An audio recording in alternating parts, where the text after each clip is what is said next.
कंसाली मांगे जो मजबूरी हो मांग हमारी पूरी हो। कटेत को न्याय दो, न्याय दो, न्याय दो, अनिसा को न्याय दो, न्याय दो, न्याय दो।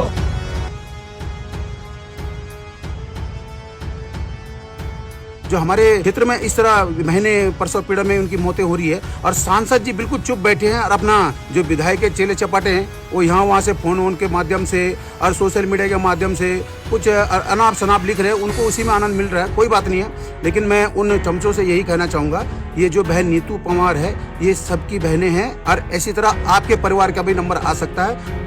मैं साफ स्पष्ट शब्दों में कहना चाहूँगा, माननीय विधायक जी फेल है 9 सालों के अपने कार्यकाल में, और जो सांसद हमारे टिहरी के जो सांसद जी हैं, माननीय सांसद जी, ये भी बिल्कुल फ्लॉप है।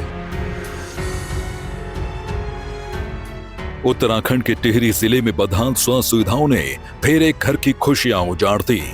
घनसाली क्षेत्र के भिलंगना ब्लॉक में 3 माह के भीतर तीसरी गर्भवती महिला ने इलाज के अभाव में दम तोड़ दिया।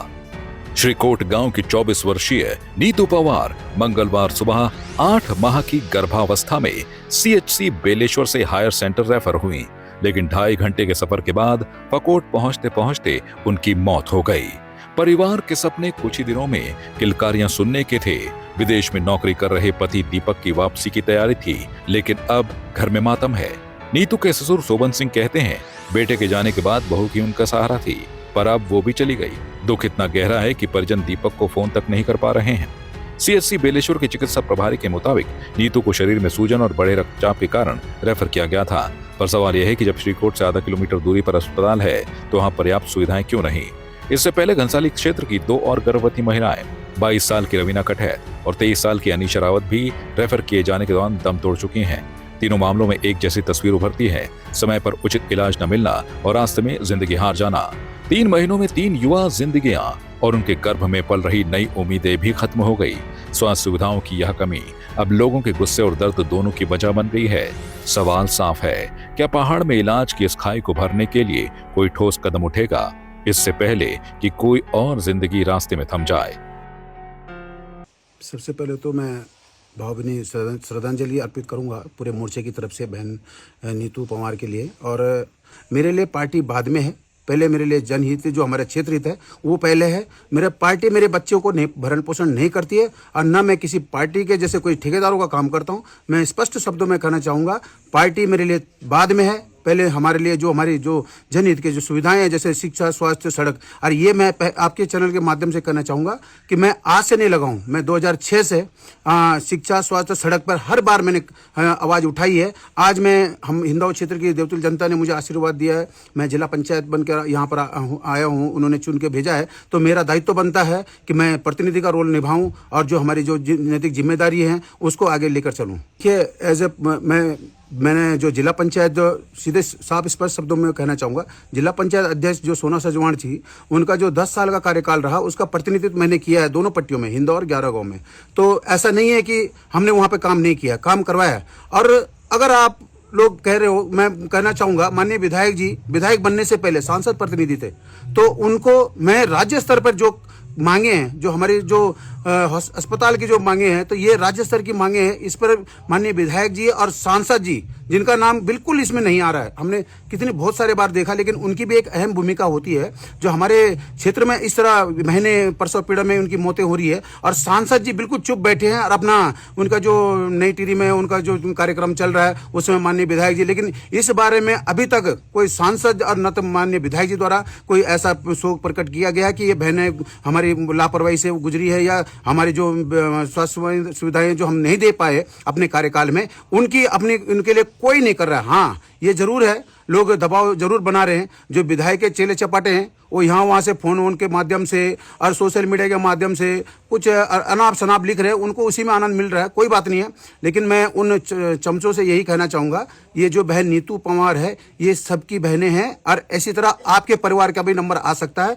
अगर स्वास्थ्य सुविधाओं को सुधारना है तो माननीय विधायक जी के साथ अच्छी वार्ता करिए, अच्छा सुझाव दीजिए कि हाँ यहाँ अस्पताल होने चाहिए, यहाँ पर चिकित्सक होने चाहिए, यहाँ पर सारी व्यवस्थाएं होनी चाहिए, जिससे कि हमारी बहनें जो हमारे बेचारे दूर दराज क्षेत्रों में देखिए आप कहाँ जंगलों में जा रही है, घास काट रही है, खेत बाड़ी कर रही है, अपने परिवार को संभाल रही है, उसके बाद प्रसव पीड़ा में वो अस्पताल में अपना दम तोड़ रही है। तो इस तरह की है। और रही बात, आपने एक सवाल सही किया कि भाई आपका दबाव आ रहा है, तो मैं तो यही कहना चाहूँगा कि आपके चैनल के माध्यम से कि अगर किसी भाजपा ने मुझे कुछ दिया है तो मैं उनका वापस देने के लिए तैयार हूं।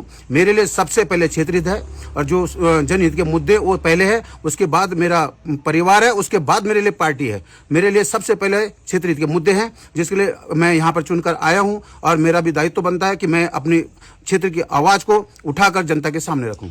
क्यों नहीं बचती? अगर सुविधाएं होती, देखिए पहले सबसे पहले तो अगर अस्पतालों में डॉक्टर होते सही तो उन्होंने बच जाना था। उसके बाद जो हेली एम्बुलेंस की आप बात कर रहे हो, अगर पहले रखो करवाओ तो सर, लेकिन इसको कराने के लिए कोई बात हमारी कोई रखे सामने, तब ना राज्य सरकार के सामने कोई बात रखे। हाँ जी, क्या ऐसी है, हमारे दुर्गम क्षेत्र है, यहाँ हेली एम्बुलेंस की व्यवस्था होनी चाहिए, किस तरह बहनें यहाँ से। देखिए मैं एक बात बताना चाहूँगा, सबसे ज़्यादा जो दिक्कत होती है ये प्रसव पीड़ा में बहनों को हो रही है, और उसके बाद जिसकी हड्डियाँ टूट रही है, हड्डियाँ जो टूट रही है, कम से कम 7 घंटे में उस बेचारे का एक्सरे हो रहा है वहाँ देहरादून ऋषिकेश जाके। उसके बीच में हमारे पास कुछ ऐसा सोल्यूशन नहीं है कि जो उसकी हड्डियों को देखा जाए या उन पर कुछ ऐसा इंजेक्शन लगाया जो बेचारे का दर्द कम हो जाए। तो ये बहुत सारी चीज़ें हैं जिसमें मैं साफ स्पष्ट शब्दों में कहना चाहूँगा, माननीय विधायक जी फेल है 9 सालों के अपने कार्यकाल में, और जो सांसद हमारे टिहरी के जो सांसद जी हैं, माननीय सांसद जी, ये भी बिल्कुल फ्लॉप है इस चक्कर में। क्योंकि देखिए महिला है तो महिला की पीड़ा जानती है। आप देख सकते हैं जब भी यहाँ पर कार्यक्रम होता है, बड़ा कार्यक्रम होता है, तो सांसद जी की एक रैली निकलती है, तो वो रैली में सिर्फ रोड हेड पर निकलती हैं वो बस। और हमारा दुर्भाग्य है, जब भी सांसद का जो चुनाव होता है उस समय सांसद जी को सिर्फ घनसाली और ये मुख्य बाजारों से होकर जाना पड़ता है, और वहीं पर हम वाहवाही करके माननीय सांसद जी को भारी बहुमत से जिताते हैं, जो कि माननीय मोदी जी के चक्कर में वो जीतते हैं। और जो विधायक भी जो जीतते हैं वो माननीय प्रधानमंत्री मोदी जी के चक्कर में जीतते हैं। लेकिन अब बहुत हो गया, हमने अपने क्षेत्र की पीड़ा हम सभी को समझनी चाहिए। जितने भी घनसाली वासी हैं, आप हम सबको मिलकर ये काम करना पड़ेगा। जितने भी हमारे प्रतिनिधि चुनकर इस बार आए हैं, आप लोग हमारा सहयोग कीजिए। हमारा ये 25वां दिन अनिश्चितकालीन धरना प्रदर्शन का चल रहा है, आगे भी निरंतर चलता रहेगा, और आप लोग अपना सहयोग बनाए रखें।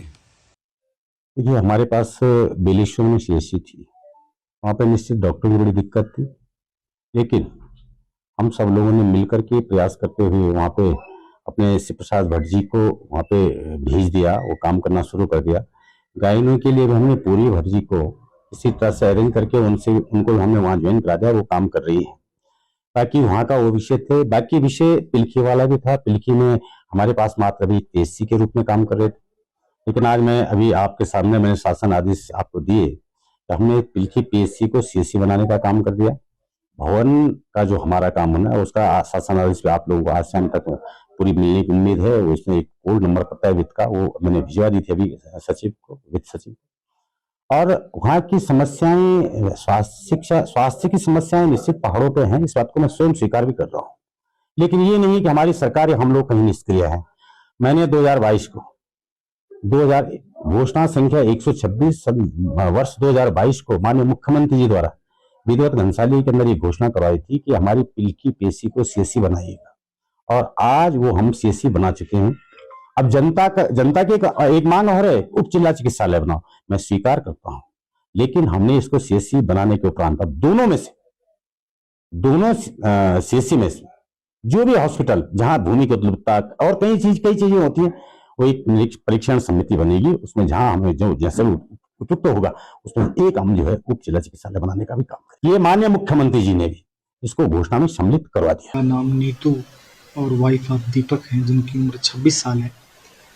सुबह 9:04 पर हमारे बेलेश्वर चिकित्सालय में इनको परिजनों के द्वारा लाया गया था, और परिजनों के द्वारा बताया गया था कि घर पे नीतू को झटके आए थे और थोड़ा कन्फ्यूजन की स्टेट थी। चिकित्सालय में जब ये पहुंची हैं तो उनके परिजनों ने यही बोला था कि इनका बीपी चेक कर दीजिए, हम लोग इनको लेके नीचे जा रहे हैं। तो जब हमारे चिकित्सकों ने इनका बीपी वहाँ पे देखा तो उस समय इनका बीपी काफ़ी बढ़ा हुआ था, 180/100 था। इसके बाद चिकित्सकों द्वारा हमारे इनको उपचार दिया गया है, और परिजन इनको लेकर के नीचे ऋषिकेश जा रहे थे। रास्ता में ताशला के बाद इस महिला की सक्रियता काफ़ी घट गई। फिर परिजनों के द्वारा नज़दीकी फकोट जो हमारा प्राथमिक स्वास्थ्य केंद्र है वहाँ पे ले जाया गया, जहाँ पे चिकित्सकों द्वारा इनको मृत घोषित किया गया है। हमें अत्यंत दुख है इस नीतू के साथ ऐसा हुआ है।